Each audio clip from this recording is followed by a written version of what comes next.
This morning is March 10th, 2024, and I want to start by congratulating everybody in making it here after springing forward.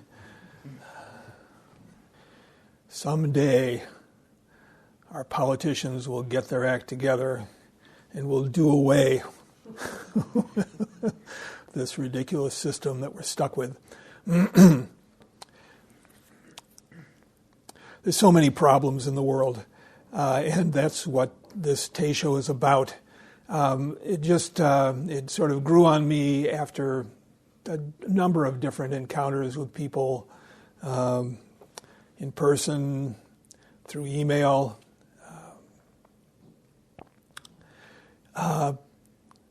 People feeling a real discouragement and anxiety, angst about the condition of the world and where we're going and what's going to happen. There's so many aspects of it. It just seems, maybe it's because we're all indoctrinated by the media, but it just seems there's so many things that are on the verge of going drastically off the rails. It's hard to believe that everything can be held together.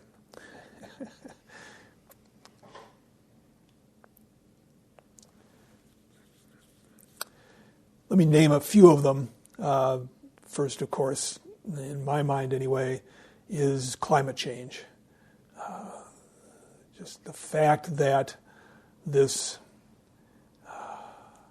climate that we've enjoyed for centuries with variations here or there is gradually getting hotter and hotter, and when it does, all kinds of balanced routines are going to be thrown out of kilter.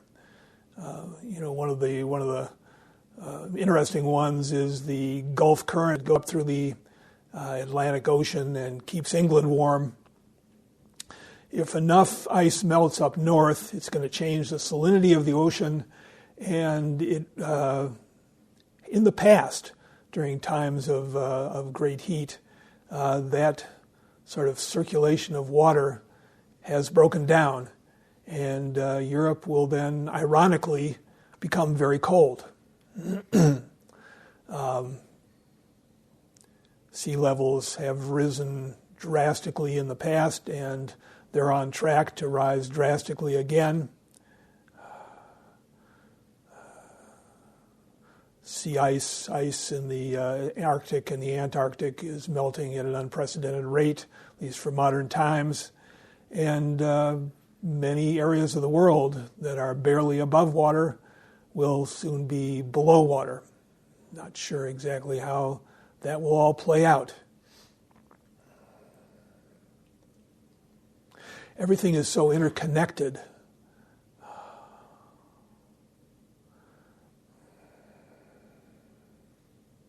There's been recently, in the last year or two, a really dramatic spike in the temperature, global temperature. And some of it is the result of container ships cleaning up their pollution. So they're no longer pumping tons of particulates into the air and screening the ocean from the sun's rays.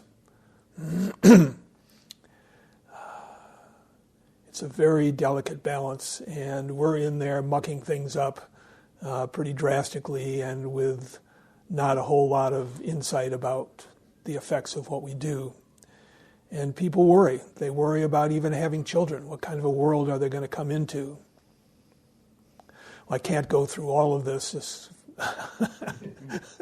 could make this Tayshow really, really difficult to listen to. But let me just mention some of the other things. The political polarization that we're seeing in this country and other countries, the generation of outrage as a means of persuading people and getting elected. So many things are feeding into that, and so many people are feeling just tremendous outrage or discouragement. Or it seems like to everyone that they're surrounded and opposed by idiots. And they may not be wrong. Because once you buy into the outrage and once you start saying things should be different than they are, you do become a bit of an idiot.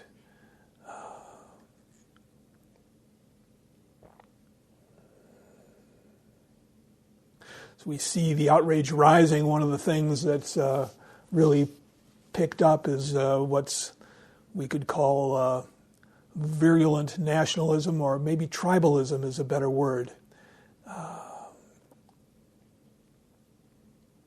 Definitely playing out in the Middle East, as well as many, many other places.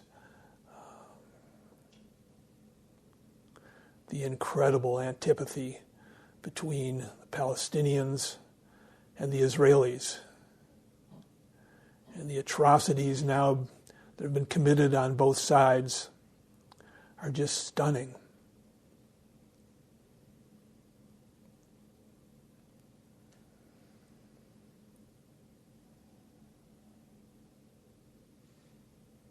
In a speech that Netanyahu made,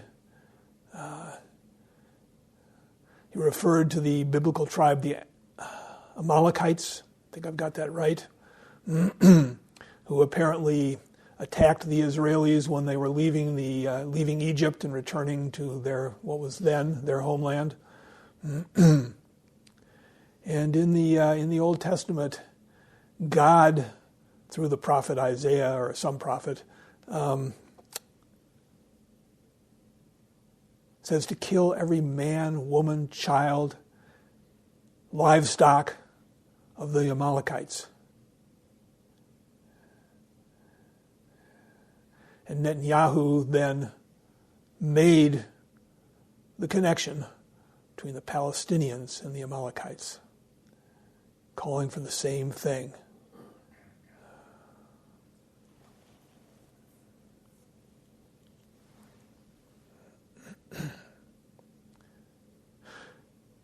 Moving out of the Middle East, the war in the Ukraine, and now we have Vladimir Putin actually making explicit nuclear threats,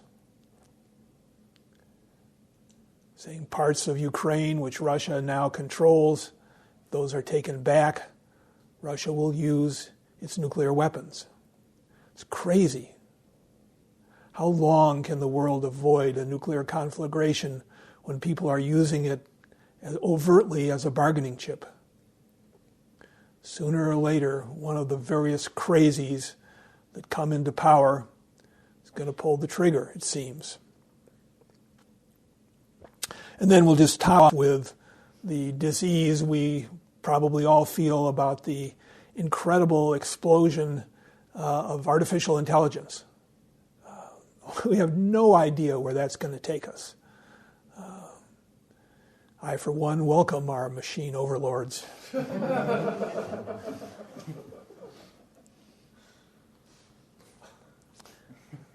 So many things that can come out of that. No doubt the military is going to be using it. It's going to be our own version of the Terminator.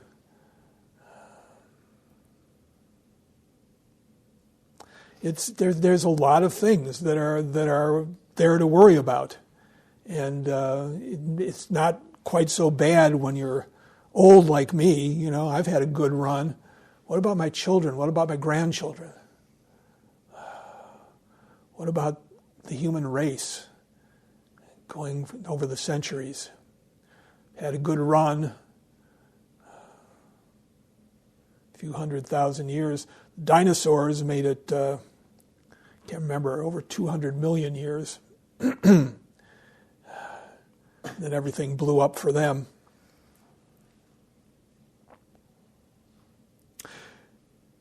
It feels like everything is worse, doesn't it? That objectively may not actually be the case. I remember a few years ago reading a book by Steven Pinker entitled Enlightenment Now. Sounds like something from Seinfeld. Serenity now, that's it. Enlightenment, serenity.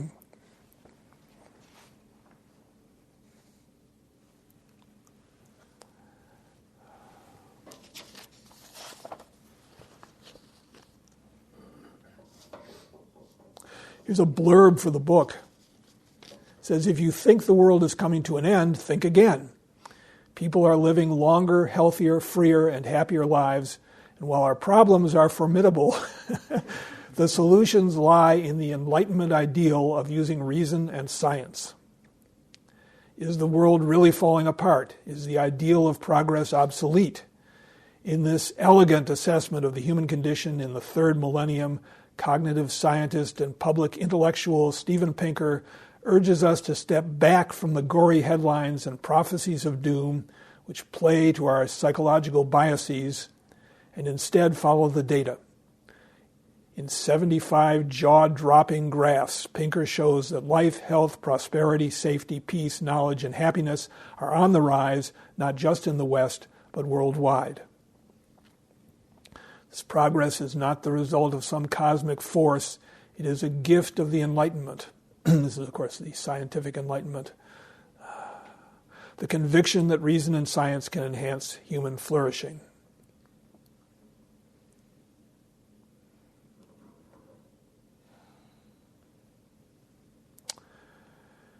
And I read the book, and it is quite persuasive, except that doesn't really address the basic anxiety, the basic problem that it can all go to hell in a handbasket in just a moment of time. One conflagration or another, and all of a sudden we're seeing starvation and desolation, seeing on a worldwide scale what Palestinians, Ukrainians, and many others are suffering today.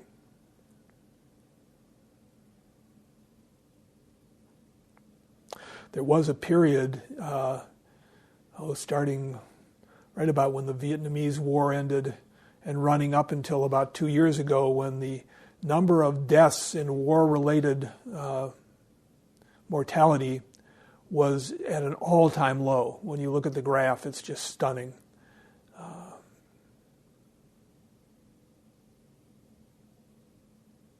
And in this country, there was a period of getting along politically, which when you look at the history of the country going back to the beginning, going through the Civil War and whatnot, was actually kind of unusual. We kind of got used to it. Back in the days of I Like Ike.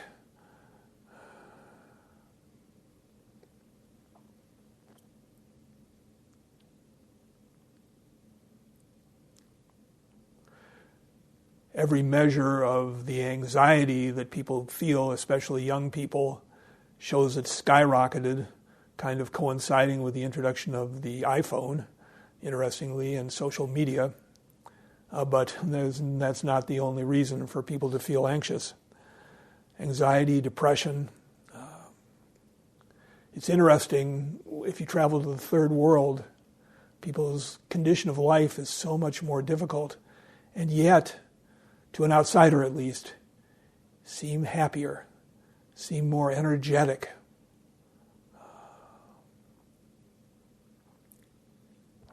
That's the result of a very limited survey of me getting on a bus in Mexico.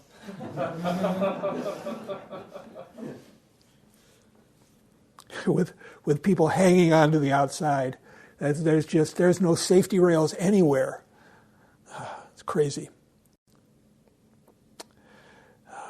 The other thing that's really gotten worse is just our general level of skepticism, our credulity as far as conspiracy theories go. Really is crazy town.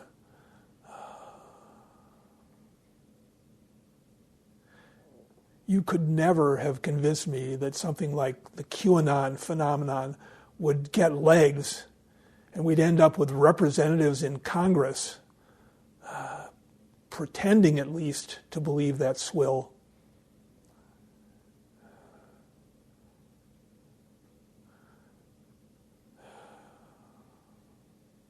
people looking for the pedophile cult in the basement of a one-story pizza place. It's just remarkable. And beyond everything else, just the rate of change is accelerating. It's like a hyperbolic curve. You know, things changed a bit back in the Middle Ages, and then they started to speed up a bit as the Enlightenment washed over Europe and the Industrial Revolution took hold. And that curve just keeps bending up and up and up.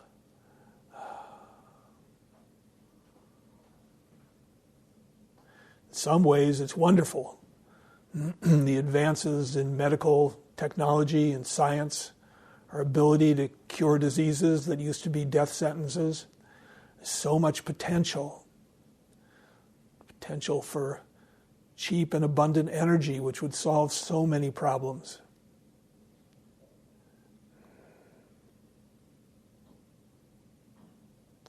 But for us, I think it's fair to say each of us has very little power to make things work out one way or another. We really are dust in the wind. There's no reliable way we know to ward off disaster. There are other disasters I haven't even mentioned. Look what did in the dinosaurs. One meteor, and in one day, everything was turned upside down. I read that after the meteor struck, for a few days afterwards, the entire surface of the Earth was at the temperature of a pizza oven. Nothing could live that wasn't underground. I understand. Somebody said that asteroids are nature's way of saying, how's that space program coming along?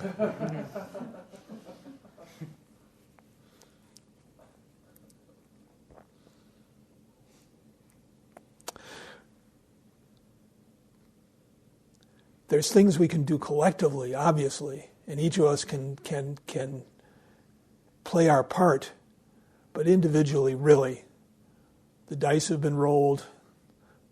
We don't know how things are going to come out. We can't know. It's a basic, inevitable uncertainty of life. For each of us, the certainty of death, the uncertainty of the time of death.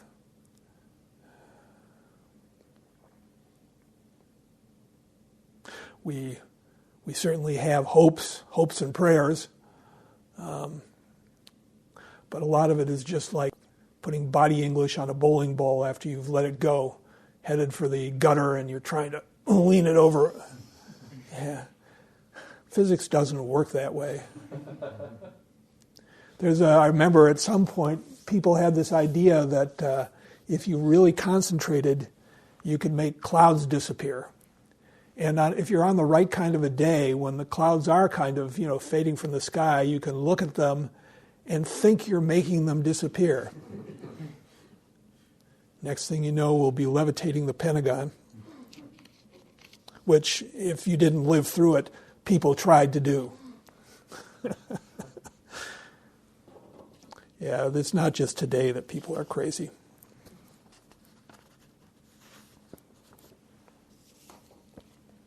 I want to read something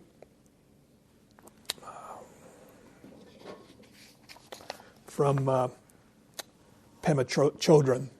She's the Vajrayana teacher, has a monastery in Nova Scotia.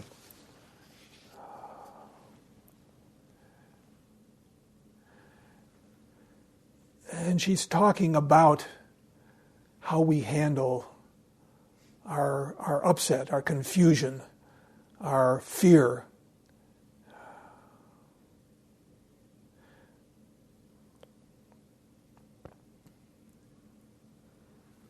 She says, when we realize that the path is the goal, there's a sense of workability. Trungpa Rinpoche said, whatever occurs in the confused mind is regarded as the path. Everything is workable. It is a fearless proclamation, the lion's roar. Everything that occurs in our confused mind we can regard as the path. everything is workable. Roshi Kapleau said, everything is grist for the mill. Just to stop running away, stop trying to deflect, stop drifting into despair or anxiety or anger, name-calling, finger-pointing. We're called upon to open ourselves, to remember our connection with everyone on earth, not to shut down our compassion because of our fear or our anger. Pema says, if we find ourselves in what seems like a rotten or painful situation and we think, well, how is this enlightenment? We can just remember this notion of the path, that what seems undesirable in our lives doesn't have to put us to sleep. Or we could say doesn't have to make us react automatically, doesn't have to trigger us. What seems undesirable in our lives doesn't have to trigger us. Good one. Doesn't have to trigger habitual reactions. We can let it show us where we're at and let it remind us that the teachings encourage precision and gentleness with loving kindness toward every moment. When we live this way, we feel frequently, maybe continuously, at a crossroads, never knowing what's ahead. It's an insecure way to live. We often find ourselves in the middle of a dilemma. What should I do about the fact that somebody is angry with me? What should I do about the fact that I'm angry with somebody? Basically, the instruction is not to try to solve the problem, but instead to use it as a question about how to let this very situation wake us up further rather than lull us into ignorance. We can use a difficult situation to encourage ourselves to take a leap, to step out into that ambiguity.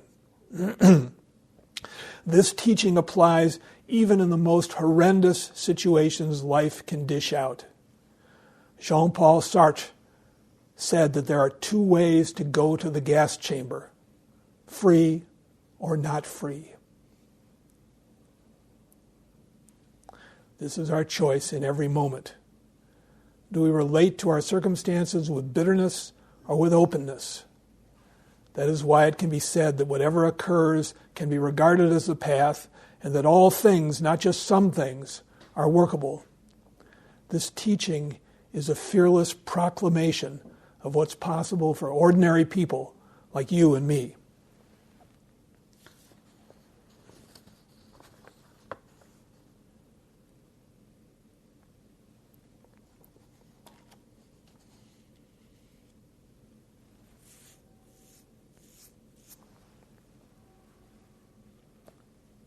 There's that old AA prayer, not just AA, I guess.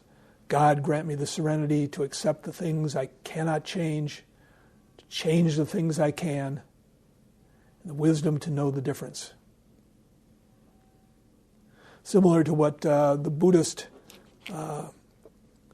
great Mahayana Buddhist Shantideva said, if you can solve the problem, then what is the need of worrying? If you cannot solve it, then what is the use of worrying? It's really a question of where we put our attention.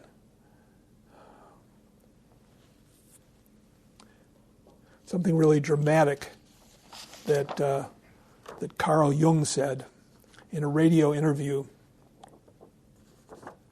Not sure that I agree with it completely, but something there. He said, I am not concerned about the world. I am concerned about the people with whom I live, the individual. The other world is all in the newspapers. My family and my neighbors are my life, the only life that I can experience. What lies beyond is newspaper mythology. It is not of vast importance that I make a career or achieve great things for myself. What is important and meaningful to my life is that I shall live as fully as possible to fulfill the divine in me. That if we were all to live that way, we would need no armies, no police, no diplomacy, no politics, no banks. We we would have a meaningful life and not what we have now, madness. It was 90 years ago. And they did have madness. I think this may have been after or just before Hitler came to power.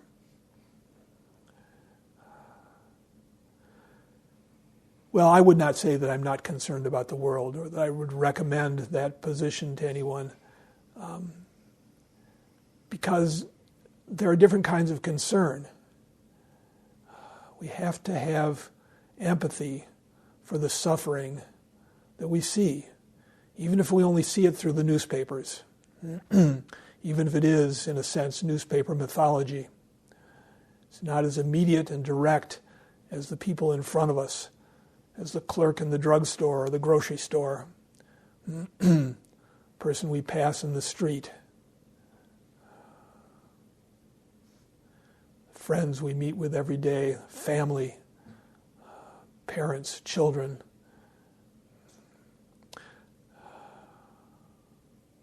But it's real.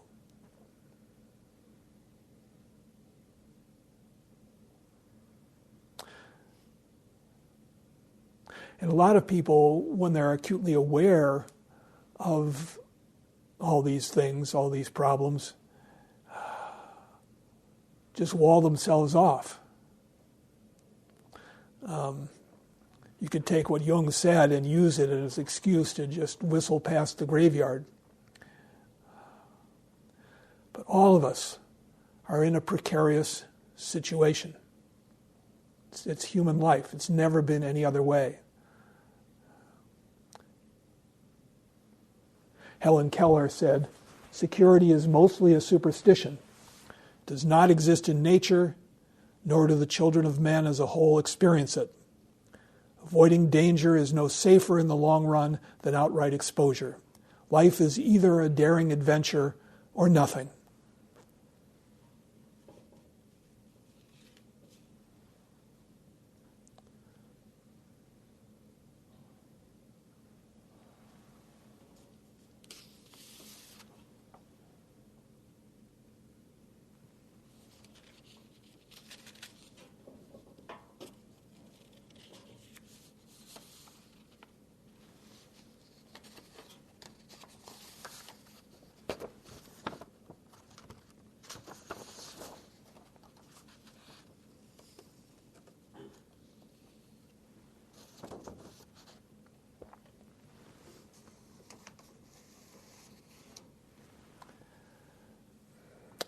I have an article that I want to read from. It was given to me by a Sangha member talking about some of these things.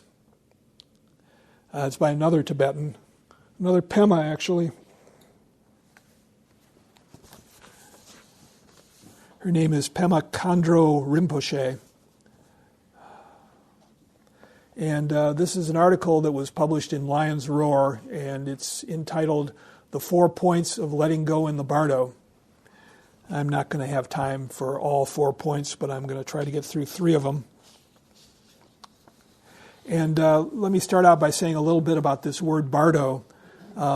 Traditionally, this is the Tibetan word for the state that is believed to exist between this life and the next.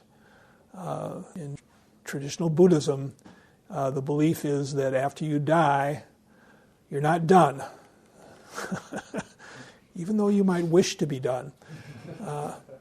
That we have this state, sometimes they say it lasts 49 days, clearly there is no such rule, but there is a state between this life and taking whatever the next life will be, and what happens there is extremely important in terms of determining where the next life will be, how the next life will be. And so that's why you had the, people may be familiar with the Tibetan Book of the Dead. Basically, a lot of the services that we do for people who have recently died is to encourage them to remember their practice and to realize the contingent nature of things, the emptiness of all things, so that they can have a good rebirth. so that they can go to some more conducive place than descending into the lower worlds, so to speak. But the word bardo can be used really for any kind of rupture, any kind of dramatic change. And so she says here, reading from the article, we are always experiencing successive births and deaths. We feel the death of loved ones most acutely.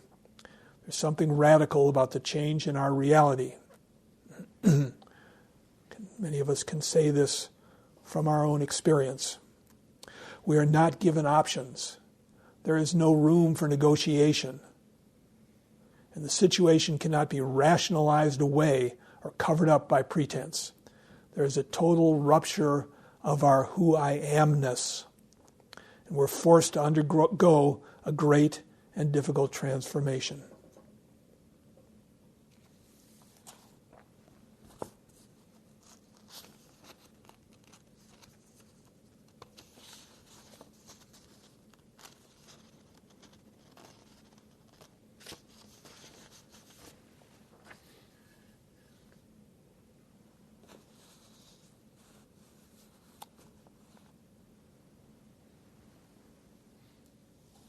Says later on, farther down, she says, in American culture, we sometimes refer to this as having the rug pulled out from under us, or feeling ungrounded.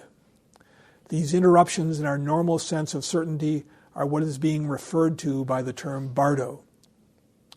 But to be precise, bardo refers to that state in which we have lost our old reality and it is no longer available to us. Certainly in the case of losing someone, there's that constant thinking that maybe they're not gone. And then, of course, they are. Maybe we see them in a dream, wake up the next day, they're still gone. We think of them, forgetting that they've died.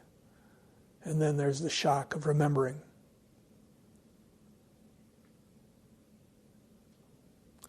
She says, anyone who has experienced this kind of loss knows what it means to be disrupted, to be entombed between birth and death, between death and rebirth. We often label that a state of shock. We lose our grip on the old reality and have no sense of what a new one might be like. She says this has always been the entry point in our lives for religion. Because in that radical state of unreality, we need profound reasoning, not just logic, but something beyond logic, something that speaks to us in a timeless, non-conceptual way. Say something for the heart. Milarepa. Milarepa is a famous Tibetan adept. Milarepa referred to this disruption as a great marvel, singing from his cave, "The precious pot containing my riches becomes my teacher in the very moment it breaks." And she says, this is the Vajrayana idea behind successive deaths and rebirths, and it is the first essential point to understand, rupture. The more we learn to recognize this sense of disruption, the more willing and able we will be to let go of this notion of an inherent reality and allow that precious pot to slip out of our hands. Rupture is taking place all the time, day to day and moment to moment. As soon as we see our life in terms of these successive deaths and rebirths, we dissolve the very idea of a solid self-grasping onto an inherently real life. We start to see how conditional who I amness really is, how even that does not provide reliable ground upon which to stand.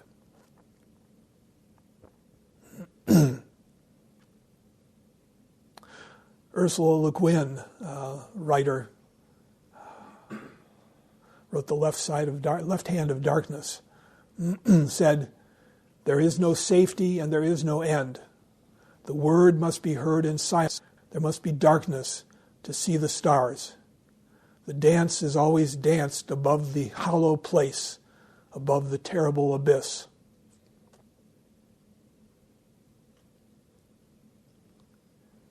And Pema Chödrön says, at times like this, if we can gain freedom from the eternal grasping onto who I am and how things are, our default mode, then we can get to the business of being. Until now, we have been holding on to the idea of an inherent continuity in our lives, creating a false sense of comfort for ourselves on artificial ground. By doing so, we have been missing the very flavor of what we are. So many of the disasters that happen in our lives turn out to be gifts. They do serve to wake us up. Big things, little things. Remember when I got my DWI, sort of stunned the next day thinking, maybe this will be good. And it was. In the end, it was.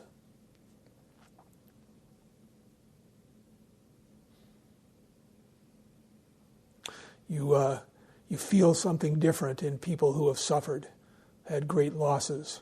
There's a depth to them that we don't achieve when everything goes our way. Because when everything's going our way, we can keep our fond ideas about what sort of a person I am alive.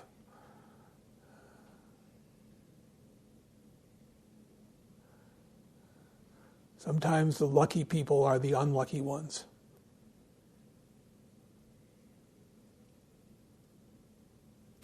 Just into my mind popped up the Enlightenment account of the Canadian housewife, D.K., who's actually Delancey, Roshi Kapleau's wife. Her whole spiritual quest began with the suicide of her previous husband. Went into a great depression, ended up on the floor crying out, if there's anybody anywhere who can hear me, please help me.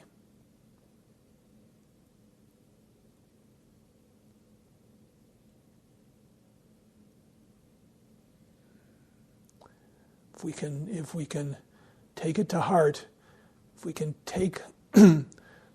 stand in the pain, we can change.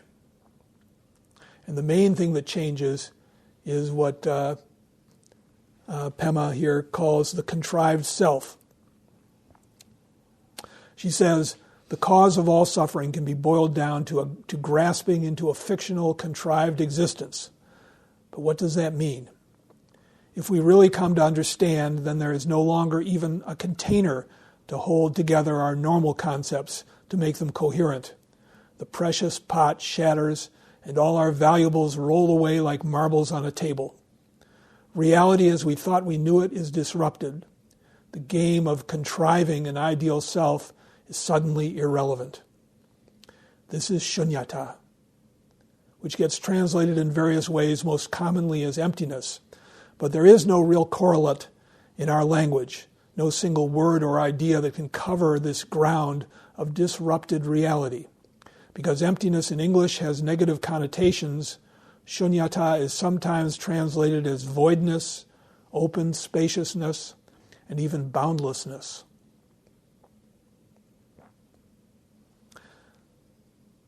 In the context of birth, of death and birth, shunyata refers to a direct experience of disruption felt at the core of our being when there is no longer any use manufacturing artificial security.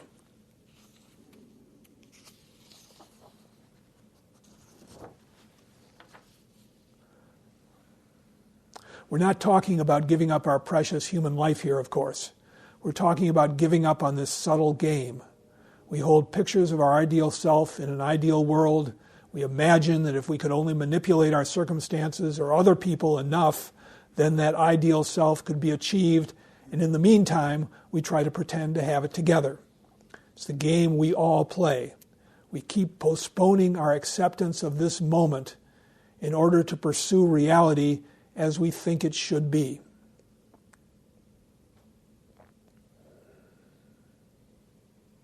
When we suffer disruption, we find we just can't play that game anymore.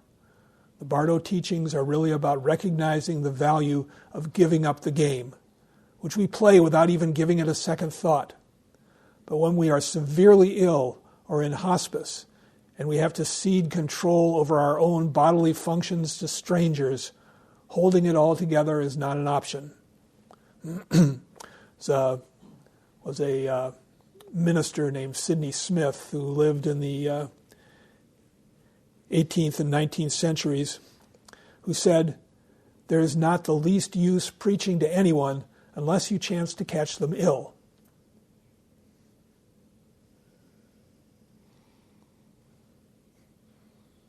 Similar thinking in AA. You can't someone into sobriety until they're suffering. They have to hit some sort of bottom, as they put it. So back to Pamela, she says, the value of such moments is this. We are shown that the game can be given up, and that when it is, the emptiness that we feared, emptiness of the void, is not what is there. What is there is the bare fact of being. Simple presence remains, breathing in and out, waking up and going to sleep. The inevitability of the circumstances at hand is compelling enough that for the moment our complexity ceases. Our compulsive manufacturing of contrived existence stops. Perhaps in that ungrounded space we are not even comforting ourselves, not even telling ourselves everything is okay. We may be too tired to even do that. It's just total capitulation. We're forced into non-grasping of inherent reality. We could say we're forced to let go.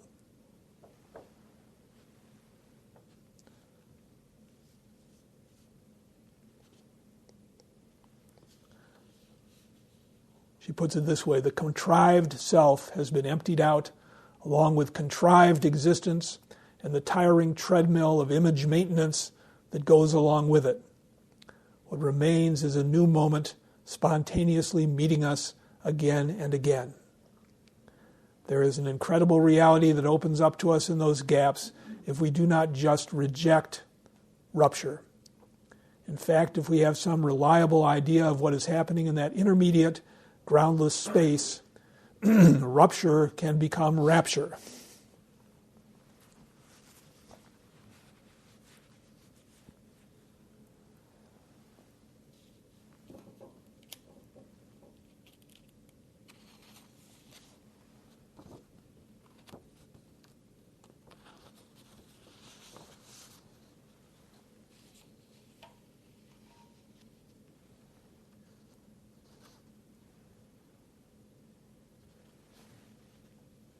So I said I was going to do 3 of her 4 points. So let's briefly just skip ahead.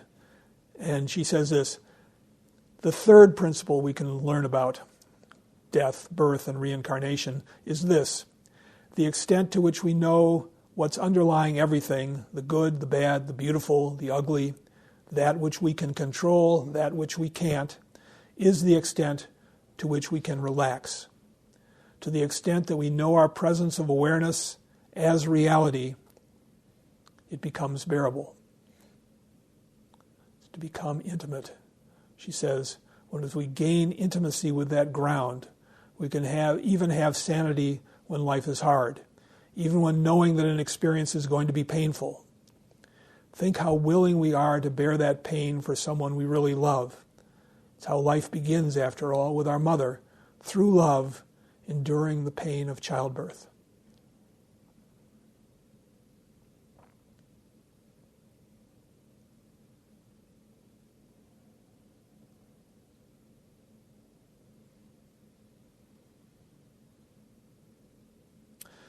Further on, she says, what makes death and impermanence so painful is our idea of the strict dichotomy between existence and non-existence.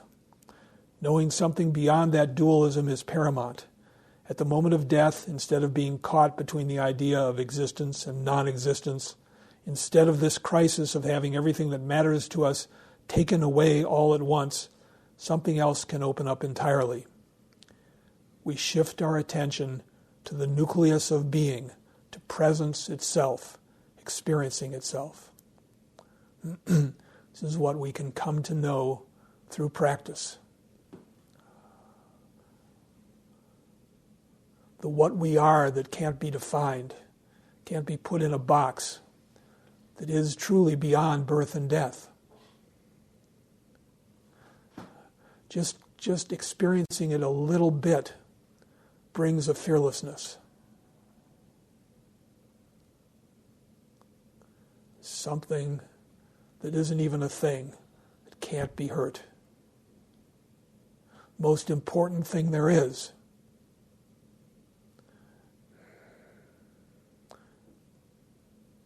Sometimes the slings and arrows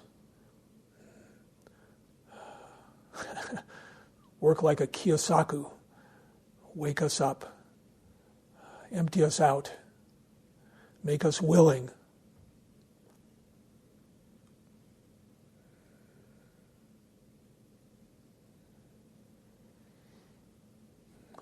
Help us to open. Okay, I've used up a lot of time. I'm going to stop here, and we'll recite the 4 vows.